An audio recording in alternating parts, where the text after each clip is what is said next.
Mr. Bomba was a professor of literature and history at a prestigious university, a place that represented both the academic elite and a microcosm of social power. The institution attracted students from influential families, young people with prestigious names and high expectations. The university, with its imposing architecture and ancient traditions, was designed to prepare the future ruling class.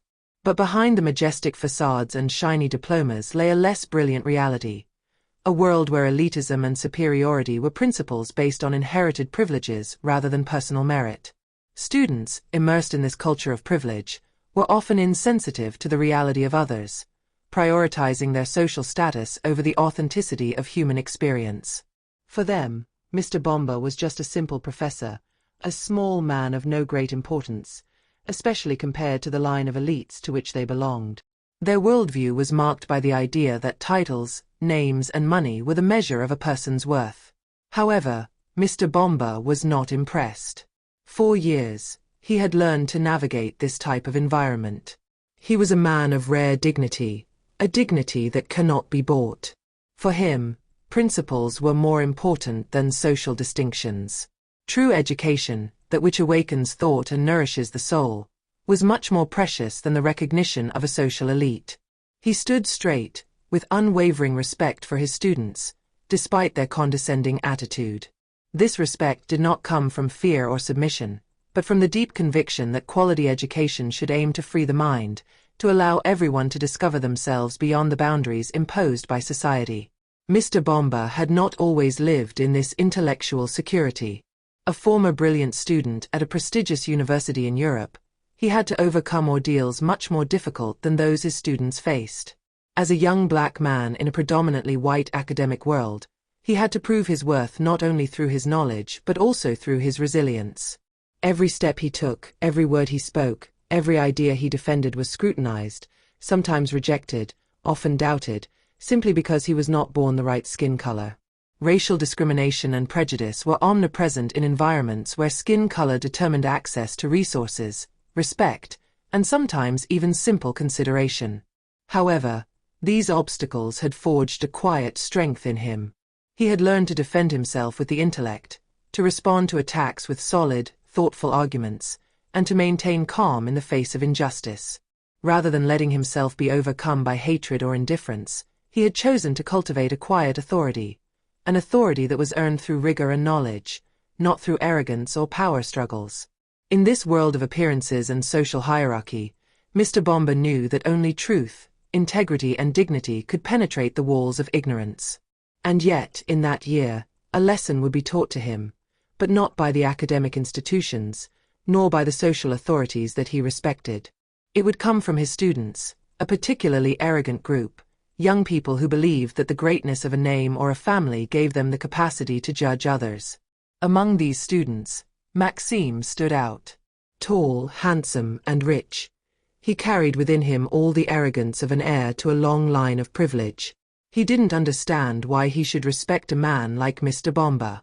Maxime was a product of the system, accustomed to the idea that everything was due to him, a young man convinced that his social position gave him a right over others, including his teachers.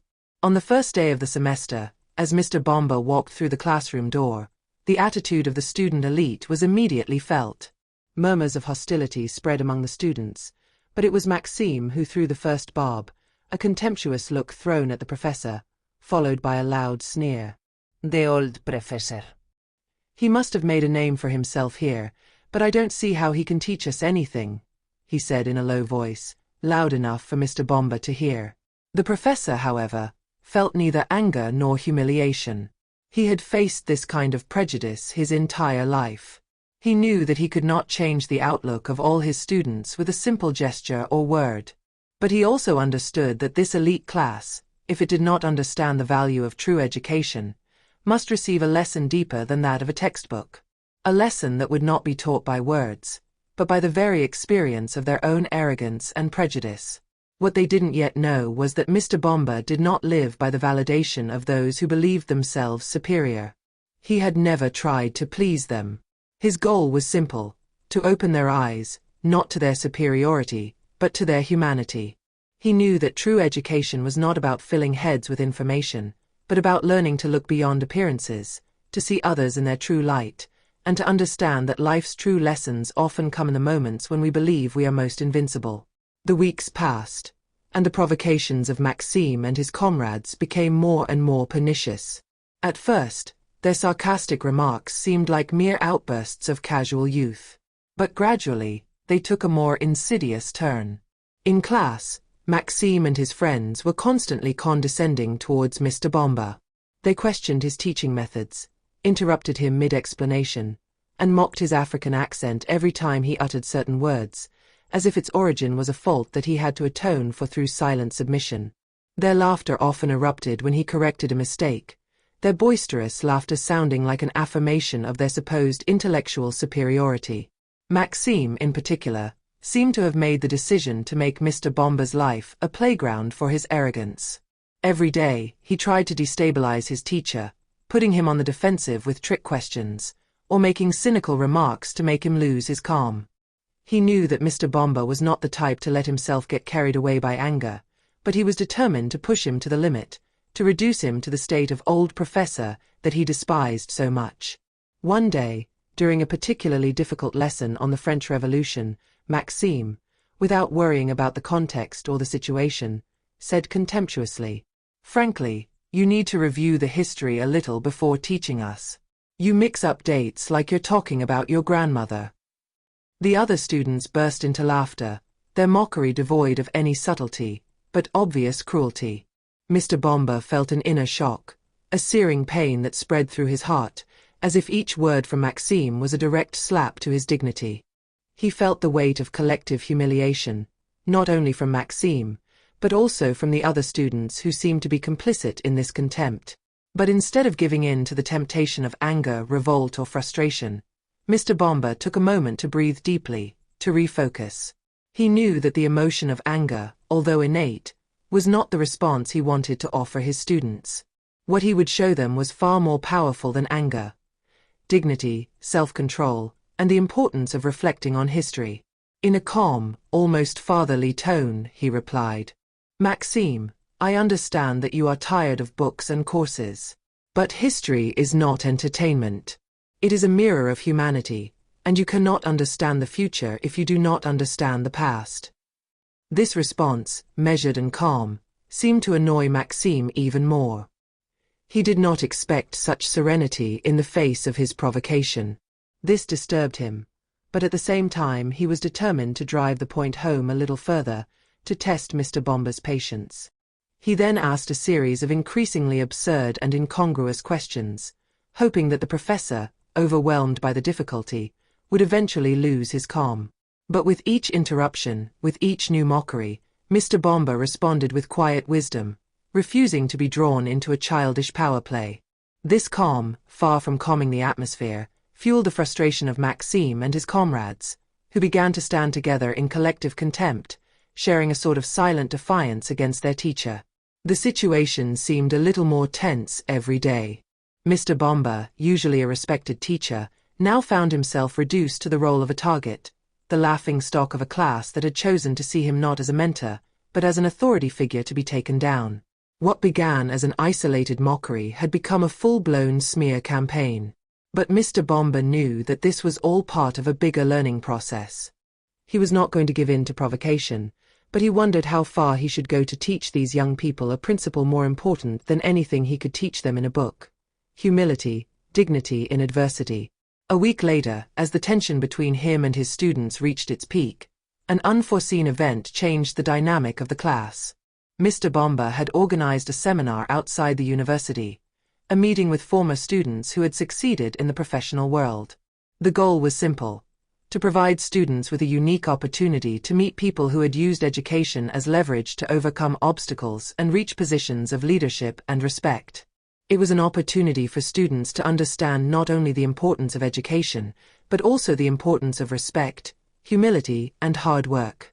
Maxime and his friends, always in a spirit of mockery and defiance, decided to go to the seminar, thinking that they could use it as a new opportunity to ridicule their professor and his group of former students. But what they didn't know was that Mr. Bomba was not just another professor. He had invited his former students to share their experience, and some of them had become influential figures in their respective fields. One of the guests, a renowned lawyer, began to recount how Mr. Bomba had supported him during his university years. How, despite the racial discrimination he had faced, Mr. Bomba had encouraged him to persevere, offering him not only academic advice, but also words of comfort and strength in the face of adversity. It was a shock for Maxime and his comrades. This professor, whom they had so despised and ridiculed, had had a tremendous impact on the lives of others. He was not only a calm and reserved man, but a mentor, a guide, a model of dignity and perseverance. As the alumni's stories continued, they discovered that Mr. Bomba had overcome challenges far greater than they had imagined. They realized that he had used his knowledge and dignity to uplift others, despite the obstacles he had faced. This event was a turning point for Maxime and his comrades. Their perception of Mr. Bomba, as well as of education itself, changed. They understood that education was not only a means of accumulating knowledge to pass exams or find a place in the world, but a process of personal development which allows everyone to discover and assert themselves, whatever the challenges to overcome. They were no longer in the presence of a simple teacher, but of a man who had transformed his own suffering into a source of power for those who were willing to listen. The next day, in class, the atmosphere was different. Maxime, with a heavy heart, got up from his chair. He had realized the error of his arrogance, and with a humility he had never shown, he approached Mr. Bomba. "Professor Bomba," he began, his voice trembling, "I'm sorry for everything I said. We didn't understand who you are, or what you stand for." The other students, who had been watching the scene in silence, also stood up and murmured apologies. Mr. Bomba, with a look of wisdom, simply replied, "To err is human. What is important is to learn from your mistakes and improve. We are never above humility, and that is true greatness." As the semester progressed, the students' attitudes changed dramatically. Not only did they begin to respect Mr. Bomba, but they also began to appreciate the richness of his classes and teachings. What Mr. Bomba had given them that day was much more than a lesson in literature or history. It was a life lesson in respect, humility, and true human greatness. Maxime, in particular, understood that intellect, knowledge, and dignity are powers that cannot be obtained through contempt for others, but only through understanding, listening, and mutual respect. Thus, despite the humiliations he had suffered, Mr. Bomba was more than a teacher for them. He was a model of wisdom and humanity.